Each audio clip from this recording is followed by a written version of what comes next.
Hai, Assalamualaikum warahmatullahi wabarakatuh. Selamat siang. Perkenalkan, nama saya Elvira Jufani. NPM saya 19110403. Saya dari kelas C Sore Manajemen. Di sini saya akan menjawab 5 pertanyaan dari mata pelajaran ekonomi makro. Yang pertama, jelaskan bagaimana perubahan suku bunga dapat mempengaruhi permintaan uang di masyarakat sehingga mengakibatkan perubahan terhadap ekonomi. Jawabannya yaitu suku bunga sama dengan harga uang. Kalau harga uang naik, maka masyarakat enggan meminjam ke bank. Sementara harga uang turun, jelas masyarakat akan banyak meminjam ke bank. Yang kedua, jelaskan menurut pendapat Anda apa perbedaan kebijakan tarif barir dengan kebijakan non-tarif barir. A. Hambatan tarif atau tarif barir adalah suatu kebijakan proteksionis terhadap barang-barang produksi dalam negeri dari ancaman-ancaman membanjirnya barang-barang sejenis yang diimpor dari luar negeri dengan cara menarik atau mengenakan pungutan bea masuk kepada setiap barang impor yang masuk untuk dipakai atau dikonsumsi habis di dalam negeri. Sementara hambatan non-tarif adalah sebagai kebijakan perdagangan selain bea masuk yang dapat menimbulkan distorsi, sehingga mengurangi potensi manfaat perdagangan internasional.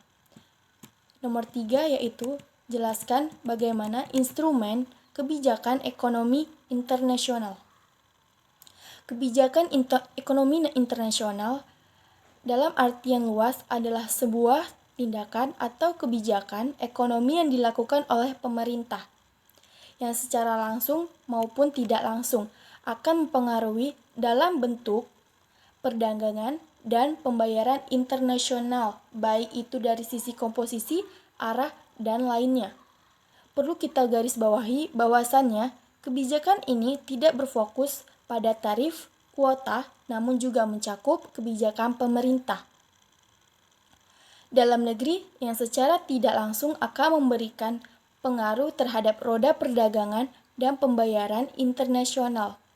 Misalnya, peran kebijakan fiskal dan peran kebijakan moneter. Sedangkan arti kebijakan ekonomi internasional secara sempit, yakni sebuah tindakan atau kebijakan yang dilaksanakan oleh pemerintah dan memberikan dampak dan pengaruh secara langsung pada perdagangan dan pembayaran internasional. 4.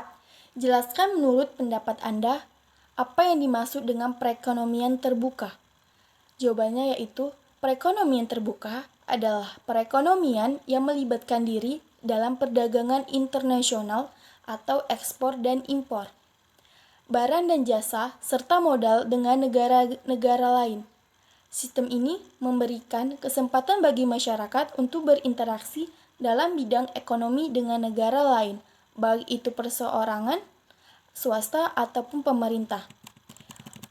Nomor 5, jelaskan menurut pendapat Anda yang menjadi faktor penghambat dalam proses pembangunan.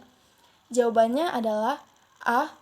Faktor pertumbuhan penduduk, B. Faktor penghambatan pembangunan dualisme, C. Lingkaran perangkap kemiskinan atau the vicious circles. Hanya itu yang bisa saya jawab. Jika ada salah, saya mohon maaf. Wabillahi taufiq wal hidayah. Wassalamualaikum warahmatullahi wabarakatuh.